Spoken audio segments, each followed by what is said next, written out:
for the last 16 years plus, we've been coming back and forth to deal with this horrible tragedy that represents the brutal murder of my mother, Dr. Asha Goyal.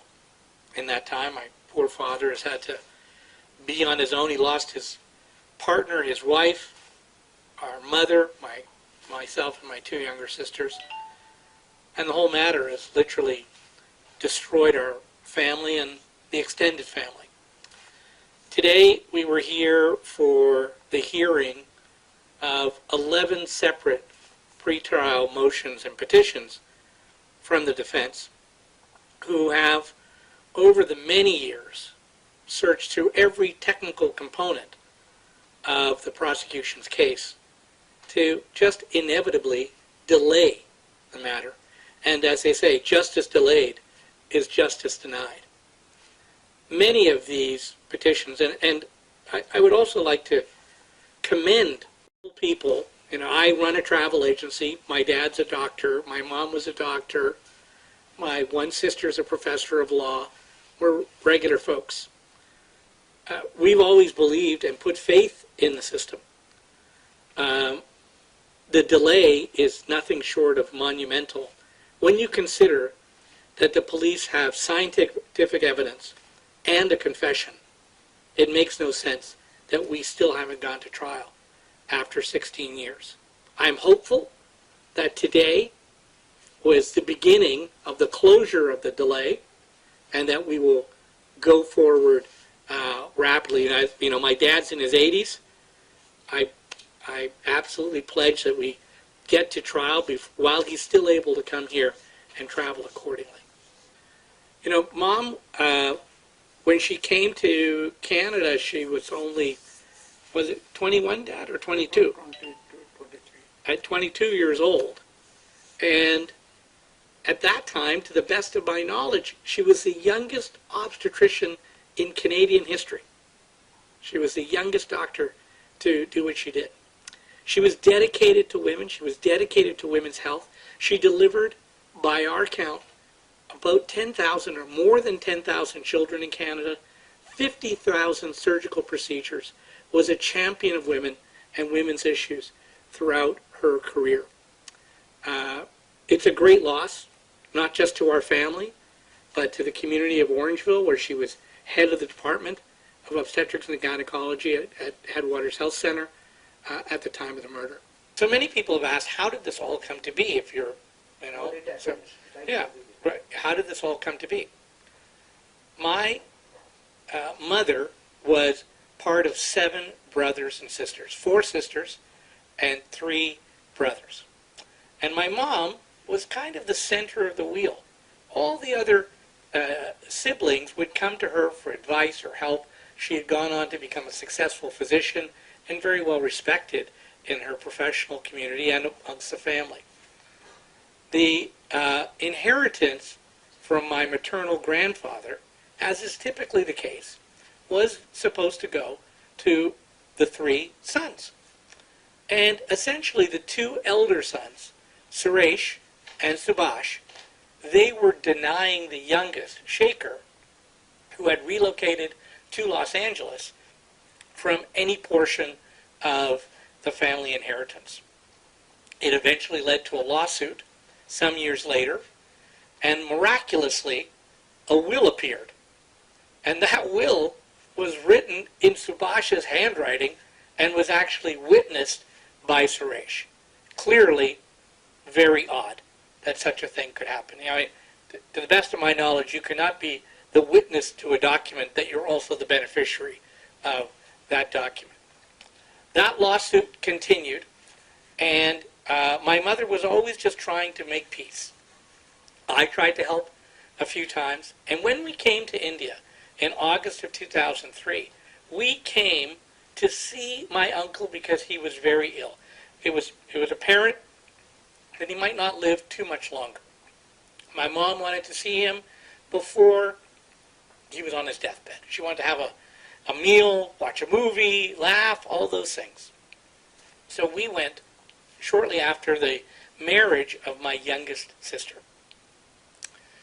And during that time, there was a bit of a heated discussion and an argument about some court papers that had been filed about the lawsuit, basically alleging that my mother had not only knowledge but assets that belonged to my grandfather and that would be material to this civil case. My mother was very upset by that. She was saying many times, Suresh, you're the oldest, you're the head of the family, it's up to you to correct this. It's Subhash who had filed these documents in the court. And so, in a passionate discussion, we then left the home of Suresh, we're in Sudhakar, and we went to go stay with her sister. On the very last day, before she was to return to Canada, Suresh phoned her and said, please come for one last meal, spend one last day with me, because otherwise I may never see you again. My mom, because she came on a mission of mercy to begin with, went. She was a soft-hearted person. She went there. They had a great time. She went to sleep in a spare bedroom, and that night was brutally attacked, stabbed, and bludgeoned, 21 different points of injury. The coroner says the struggle was probably 10 minutes or longer, and murdered. Okay? Absolutely, brutally murdered. Now, you have to ask yourself, this is a posh building. It's either somebody in the building or somebody came from outside. Okay? They came through a locked entrance. Somebody had to have a key and or let them in. So there's really no question that there was involvement from people in the household. And the only person that can be, and the police's theory of the case, is Suresh. Now, one of the assailants has since gone on to confess, has clearly stated that Suresh and Subhash were the architects of this, and that the other assailants worked with him with Little Lodge, and one of them is the son-in-law of Suresh who provided the transport. It's a horrible case. There is physical evidence, and there is a confession. We don't understand why we are still here 16 years later without a trial. Physician by profession. I was trained initially here and then I went to Canada. And I got trained as a surgeon there. And I did surgery for many years, more than about 30 years.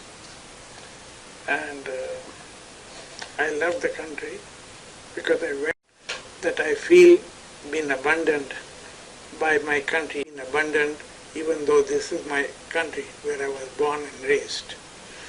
And when my wife got killed, I feel that I've been abandoned and I'm not being given all what I feel I should get from Justice. From this country. So say, I need justice. Yes. So I'm looking for a justice from this country and hope that I get it. And I've been here many times. This time I've come with my son, Sanjay, as well. And we are hoping that some justice will be done to us. And today your dead was in the court, okay? Yes. You have come here for that. Every day which is put in here is nothing. क्योंकि मैं यहाँ पर ही पैदा हुआ था, यहीं पर बड़ा हुआ हूँ, इसलिए मेरे को अपनी इस देश में इंटरेस्ट है. मैं सोचता हूँ कि ये लोग मेरे लिए जो भी करेंगे वो ठीक करेंगे. अभी भी जब मैं आया हूँ, इस समय में आया संजय के साथ इसीलिए कि उसने कहा, dad you should come and see if something can be done. Can the people listen to you that you have lost your wife and you have some faith in the justice system? So I said, okay, I will come.